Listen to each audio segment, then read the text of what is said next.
Hello everyone, welcome back to IAS Cafe. My name is Priyanka. Let us begin with today's decoding session of the Hindu, 25th of August 2023. From today's newspaper, we will be covering these important topics in our today's discussion. The number one is about the India and the Northern Sea route. Number two is India's G20 opportunity for an African renaissance. Third is the real purpose of the medical college. So before we begin our discussion, a humble request, if you're really liking our videos, please do subscribe our channel IAS Cafe and like and share our videos. The more you will share our videos to the students, the more we will reach to the students and we will help in their journey towards the UPA. Now, coming back to the main discussion, the number one topic is the India and the Northern Sea route. I would like to request all of you to have a look on this map or the globe of the earth. So when we talk about the two poles, that is the northern pole and the southern pole, okay. So in the northern pole of the earth, we have a Arctic region. This circular part you all can see very well. It is the Arctic region. Let me just change the color so that it will be easily visible. This part can be termed as the Arctic region. Now, when you focus on this region, you can pretty well see that it is near to the Russia. So this is your Russia country. Okay, so this is your Russia country and it is nearer to the Russia. So in today's newspaper, they are talking about the North Sea route, NCR, the trading route for the NCR, that is the Northern Sea route. तो वो जो root है आपके पास, वो यहाँ पे एक port है जिसका नाम जो है अभी हम पढ़ेंगे, वहां से लेके जो इंडिया है इसका जो सी रूट है वो यहाँ पे बात कर रहा है। तो कम से कम 4 समुद्र पार करके ये जो आपके पास जो रूट है ट्रेड का वो यहाँ पे आए। ठीक है, तो ये कह रहा है कि यहाँ पे इस ट्रेड को एनहांस करने के लिए डेवलप करना बहुत ज्यादा इंपॉर्टेंट है because it is highly time saving. यहाँ से यहाँ तक पहुंचने में अगर आपको 12 दिन लगते हैं तो बाकी अगर आप कोई दूसरा रूट अगर आप अपनाते हो तो it is more time consuming, more fuel consuming, more energy consuming and many other things, right? So on this, the objective, the article is given. So there are certain questions which writer wants to ask that what are the significances of the Arctic region for India's interest? That Arctic region का जो आपके पास globe में area है उसका India के लिए importance जो है वो क्या है? Second, why is India involved in the Murmansk cargo traffic? देखो ये जो मुरमांस्क है या आर्कटिक रीजन जो अभी हमने देखा उसका यहाँ पे एक पोर्ट है, right? It is a trading port. तो यहाँ पे उसका जो नाम है वो है मुरमांस्क। तो यहाँ पे जो कार्गो ट्रैफिक हो रहा है उसमें इंडिया इन्वॉल्व क्यों है वो हम यहाँ पे देखने वाले, और कितने टाइम पहले से इंडिया जो यहाँ पे इन्वॉल्व है, और ये नॉर्दर्न सी रूट एनसीआर जिसको बोला जा रहा है ये क्या है? How Russia install the navigability of the NCR. ये जो नॉर्थ सी रूट है उस पर रशिया का क्या इंपॉर्टेंस है, रशिया इसमें नेविगेबिलिटी के अंदर क्या इंपॉर्टेंट रोल प्ले कर रहा है, and how does the Chennai Vladivostok maritime corridor जो है इंडिया का वो किस तरह से एनसीआर को इंपैक्ट करता है? ठीक है, अब आते हैं मेन डिस्कशन पे, that is the Murmansk port. I am sorry अगर जो प्रोनाउंसिएशन गलत है तो may be it's a local thing, बाहर की जो लैंग्वेज में इसका कुछ और प्रोनाउंसिएशन हो सकता होगा, but as of now we can consider it as a Murmansk. तो आपका जो आर्कटिक रीजन है उसके एक तरह से आप कैपिटल मान सकते हो, और वहां उस कैपिटल के अंदर एक पोर्ट है जिसका नाम है आपके पास मुरमांस्क पोर्ट।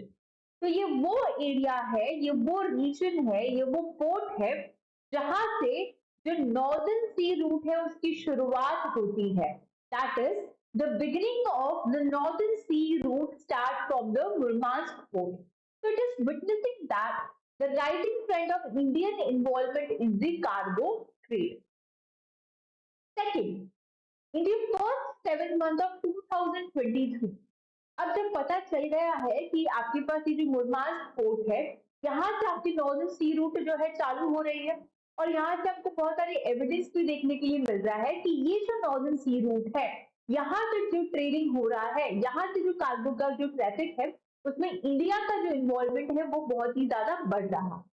अब डेटा में बात करते हैं, 2023 का जो ये साल है उसकी शुरुआती के 7 महीनों की बात करती हूँ, तो उसमें 35% ऑफ 8 मिलियन टन कार्गो, यहाँ पे क्या हो रहा है, डेटा कहता है कि जो 8 मिलियन टन जो कार्गो हुआ है, यानी जो ट्रेड हुआ है उसका सिर्फ जिसका 35% जो है कहाँ से है, इंडिया से यहाँ पे ट्रेड जो है वो यहाँ पे हो रहा है। So India has been showing the greater interest regarding the NCR for a variety of reasons. तो अब यहाँ पे बात हो रही है कि इंडिया इतना इंपॉर्टेंस क्यों शो कर रहा है इस ट्रैफिक के अंदर, इस ट्रेडिंग के अंदर, कार्गो के अंदर या इस रूट के अंदर। तो इसके बहुत सारे जो रीजंस है वो यहाँ पे राइटर कहना चाहता है। रीजंस जैसे कि सबसे पहले जो आर्कटिक रीजन है, ये एक बहुत ही ज्यादा वल्नरेबल रीजन है। कैसे? देखो, आर्कटिक रीजन मतलब पोलर एरिया है, नॉर्थ पोल के आसपास आपके पास आर्कटिक रीजन है। दैट मीन्स जो आपके पास सन है उसकी जो रेज है यहाँ पे नहीं पहुंच पाती, जिसका मतलब ये एक ऐसा रीजन है जहाँ पे मोस्टली, या फिर आप बोल सकते हो कि जो क्लाइमेट है वो पूरा फ्रीजिंग क्लाइमेट है, आइस होता है यहाँ पे, लोग ज्यादा यहाँ पे है नहीं, पॉसिबल नहीं है रहना, जानवर जो है ज्यादा यहाँ पे नहीं रह सकते। तो एक वल्नरेबिलिटी वाला एरिया है, ठीक है, जिसमें आपके पास एक आर्कटिक ओशन आता है, नॉर्थ पोल उसके सेंटर में आता है। तो यहाँ पे बहुत ही ज्यादा क्लाइमेट चेंज की जो इशू है वो देखे जा रहे हैं। इकोनॉमिक जो सिक्योरिटी है उस पर सवाल उठा है, वाटर सिक्योरिटी, सस्टेनेबिलिटी। तो ये इस तरह से बहुत सारे जो अनप्रेसिडेंटेड चेंजेस है वो यहाँ पे देखे जा रहा है, ठीक है। और सबसे इंपॉर्टेंट बात कि ये जो आपके पास एरिया है आर्कटिक रीजन, उसमें बहुत ही भारी तादाद में बहुत ही ऐसा एरिया है जो कि अभी भी अनएक्सप्लोर्ड एरिया है। दैट मीन्स एक ऐसा रीजन जहां के जो रिसोर्सेस है अभी भी उसको एक्सप्लोर नहीं किया गया है। Okay, so it is estimated that the region may hold over 40% of the current global reserve of oil and gas. सोच के देखिए, पूरे वर्ल्ड में जो आज की डेट में ग्लोबल लेवल पे जितना ऑयल और गैस का रिजर्व है, ऐसा अंदाजा लगाया जा रहा है कि उसका 40% जो है आपको इस आर्कटिक रीजन के अंदर मिल जाएगा। So there may also be significant reserves of coal as well, zinc and silver. However, अगर हम आर्कटिक पॉलिसी जो 2022 में है उसके बारे में बात करते हैं, तो वो पॉलिसी का जो मेंशन है that countries approach to the economic development of the region is guided by the UN sustainable development goal.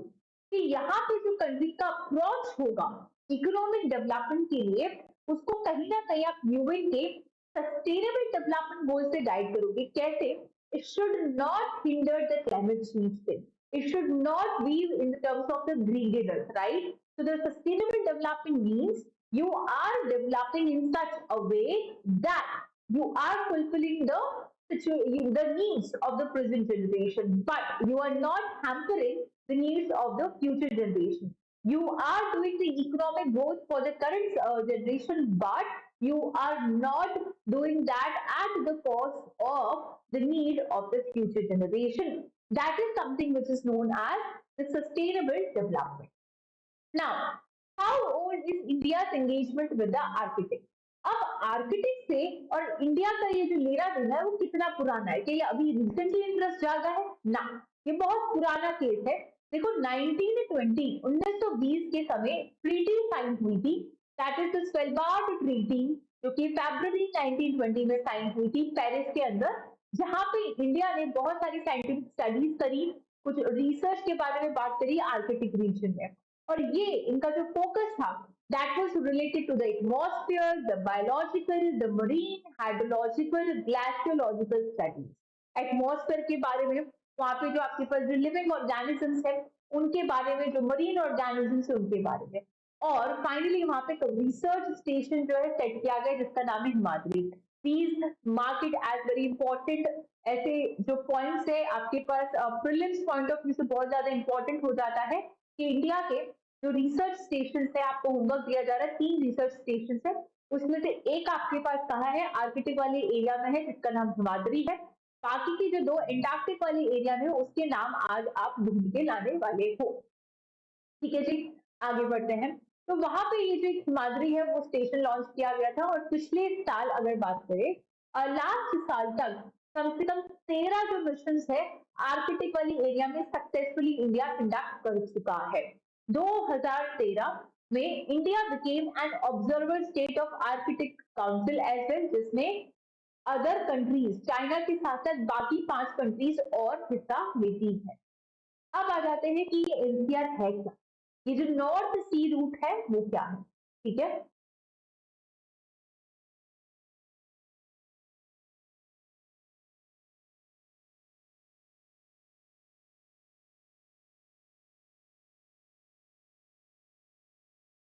Okay, तो what is this NCR? Firstly it is the northern sea route. जैसे कि हमने देखा ये एक shortest shipping route है for the freight transportation between the Europe and the countries of Asia Pacific region, straddle the four sea of Arctic Ocean। देखो यहाँ पे अभी मैं आप सभी लोगों से रिक्वेस्ट करूंगी कि आप सब पहले तो एक वर्ल्ड मैप जो है उसकी क्लैरिटी रख लीजिए, वरना आईआर रिलेटेड जो एडिटोरियल्स है वो समझ नहीं आएंगे। Okay, I reiterate that you must have a clarity of the world map over here, then only you can understand such editorials regarding the international relations in a very pretty good manner। Because अभी हम यहाँ पे बात करें कि जो Europe है, आपको पहले तो पता होना चाहिए कि यूरोप क्या है या फिर कहाँ है। फिर हम बात कर रहे हैं कि आपके पास ये एशिया जो पैसिफिक रीजन है उसके बारे में। फिर मैं बोल रही थी यूरोप से एशिया पैसिफिक रीजन में जो आपके पास फ्रेट कॉरिडोर है, जो फ्रेट रिलेटेड जो ट्रांसपोर्टेशन है उसके लिए शॉर्टेस्ट वे है, जिसमें बीच में आपके पास 4 जो सी है वो आते हैं। बट अब आपको मैं नाम बता सकती हूँ, बट यहाँ पे हम स्टैटिक डिस्कस नहीं कर सकते, उसके लिए आपको क्लैरिटी चाहिए। और अगर आपको उसमें लेक्चर भी चाहिए तो you can request on the comment section, and आपको उसके ऊपर वर्ल्ड मैप का जो लेक्चर है वो भी मिल जाएगा।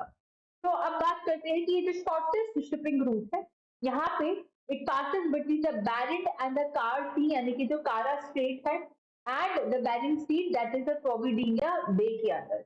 So you have to locate these on the map. तो जो डिस्टेंस है it actually saves as high as 50% compared to currently used shipping lane via the Suez and the Panama Canal।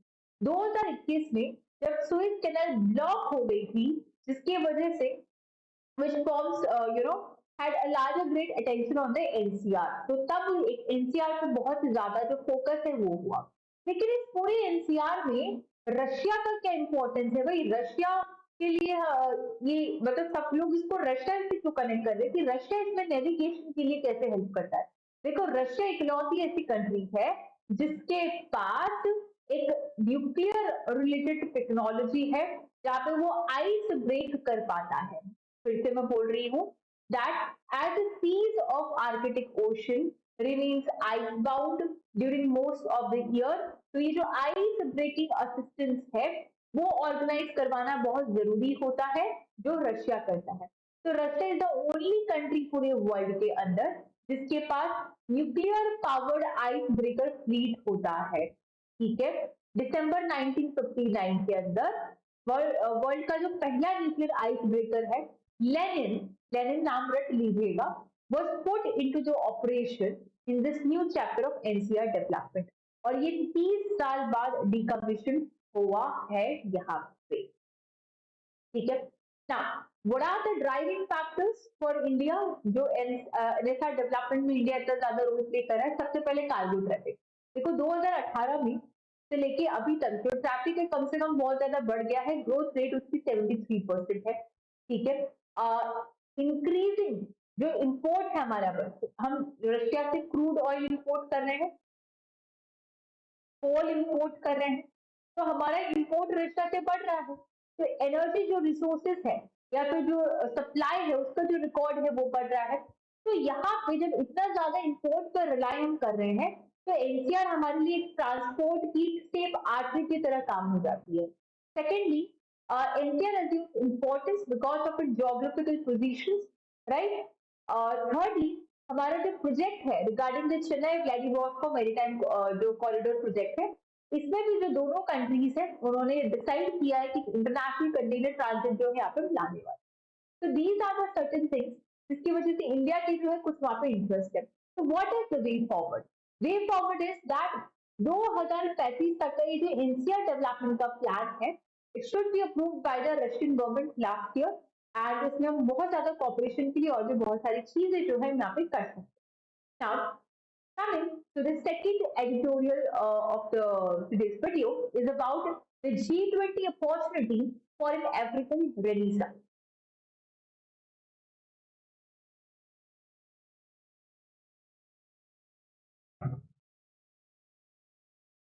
So when we talk about this editorial, इसको आप दो parts में देखोगे।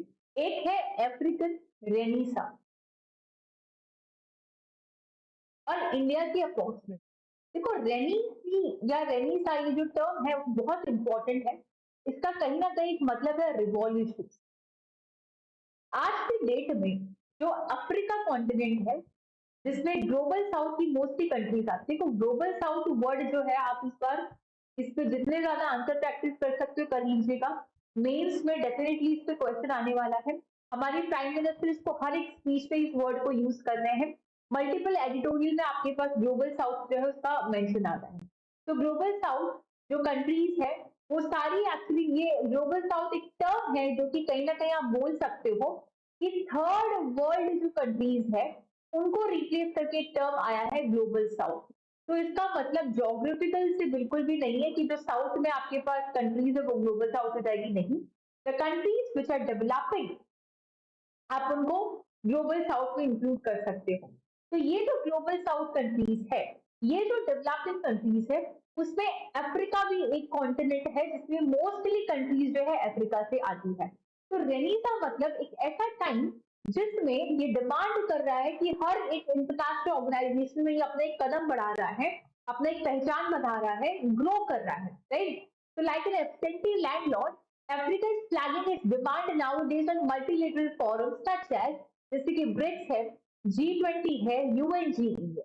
तो Africa एक ऐसा कॉन्टिनेंट है जिसमें 54 कंट्रीज है जो कि एक पूरी तरह से आप ग्लोबल साउथ का एक क्वार्टर हिस्सा मान सकते हो। इसका जो पॉपुलेशन है एट ब्रिक्स एंड G20 में साउथ अफ्रीका एक बहुत ही ज्यादा एक ब्लैक कॉन्टिनेंट के फॉर्म में रिप्रेजेंटेशन है। लेकिन अब यहाँ पे जो चैलेंजेस है वो क्या है उसको हम यहाँ पे देखते हैं। What are the challenges? Africa का जो साहेल रीजन है, देखो ये टर्म्स इंपॉर्टेंट हो जाती है जब आप अफ्रीका कॉन्टिनेंट के बारे में बात करते हो। तो जो सहारा डेजर्ट के आसपास ये जो आपके पास कंट्रीज है, this is something which is known as the Sahel region. आज अगर आप अखबार पढ़ रहे हो या फिर आपने इस पूरे महीने में अखबार को फॉलो किया है, आपको पता होगा कि अफ्रीका का ये जो साहेल रीजन है इसमें बहुत ही ज्यादा इंस्टेबिलिटी देखी गई है। इंस्टेबिलिटी जैसे कि मिस गवर्नेंस है, अनप्लान डेवलपमेंट है, और ट्राइबल एरियाज में प्रॉब्लम्स है, करप्शन यहाँ पे हो रहा है, टेररिस्ट एक्टिविटीज यहाँ पे देखने के लिए मिल रही है, क्लाइमेट चेंज है, food inflation, urbanisation, youth unemployment and many more. तो एक ऐसा टाइम जहां अफ्रीका इन सब प्रॉब्लम से जूझ रहा है, और अफ्रीका की जो दो मेजर सपोर्टिंग कंट्रीज थी चाइना और रशिया, वो दोनों ही एक बहुत ही बड़ी जियो पॉलिटिकल टेंशन से गुजर रहे हैं। अगर हम चाइना के बारे में बात करते हैं, तो चाइना इज बेसिकली रिसीविंग, उनके यहाँ पे इकोनॉमिक स्लो डाउन देखा जा रहा है। तो कहीं ना कहीं चाइना भी अपने हाथ टाइट कर रहा है अफ्रीका की हेल्प के लिए। रशिया को देखिए तो रशिया पे दुनिया भर की सैंक्शन लगे हुए because of the Russia Ukraine war. तो दैट इज द रीजन कि रशिया का भी जो फोकस है पूरी तरह से यहाँ पे नहीं हो रहा है। तो राइटर कह रहे हैं कि this is an important opportunity for India to have its bond more tighter with the Africa, to have its bond more closer with the Africa, right? So, until recently, the African nationalists took pride in the continent, having seen the last of generals in power. but thanks to the socio-political disorder highlighted this time. अब बात करते हैं कि India और जो Africa है उसमें किस तरह से यहाँ पे इंडिया जिसमें जो है पार्टिसिपेट कर सकता है। देखो इंडिया की जो अफ्रीका की जो टाइज है ये बहुत ही एक नैरो लेवल पे नहीं है, बहुत ही डीप है, डाइवर्स है। यहाँ पे कल्चर की वजह से हो सकता है और बहुत कुछ। अगर आपने स्पेक्ट्रम बुक पढ़ी है मॉडर्न हिस्ट्री के लिए तो you will have a chapter with respect to the Gandhi in Mahatma Gandhi in the South Africa, और वहां से जब वो इंडिया आते हैं तो हमारे टाइज अफ्रीका के साथ उतने पुराने हैं कि अफ्रीका के अंदर जो महात्मा गांधी है वो वहां पे गए थे, वहां पे उन्होंने पीस के लिए काम किया, लोगों के जो रेसिज्म है उनके लिए काम किया। तो ऑल हमारे इंपोर्ट कम हो गए हैं अफ्रीका से, सेल जो है वो कम हो गई है, लेकिन हमारे कनेक्शन अभी भी डीपर है। इंडिया का जो इन्वेस्टमेंट है, जो सोशल इकोनॉमिक इंगेजमेंट है अफ्रीकन के साथ वो बहुत ही रॉबस्ट रहा है, चाहे वो टेलीकॉम में हो, टेक्नोलॉजी में हो या किसी के भी अंदर। इंडिया फिफ्थ लार्जेस्ट इन्वेस्टर है अफ्रीका के अंदर, सो इट इज एब्सोल्युटली आप यहाँ से क्लियर हो सकते हो कि कितना ज्यादा अफ्रीका के साथ हमारा एक रिश्ता जो है, बॉन्ड जो है, टाई जो है वो बढ़ता है। क्लियर है?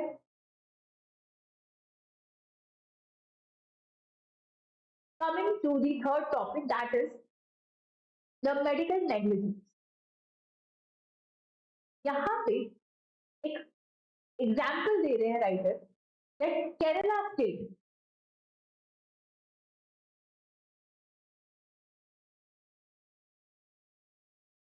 केरल एक ऐसा स्टेट है जो कि बहुत ही ज्यादा एडवांस है when it comes to the health sector,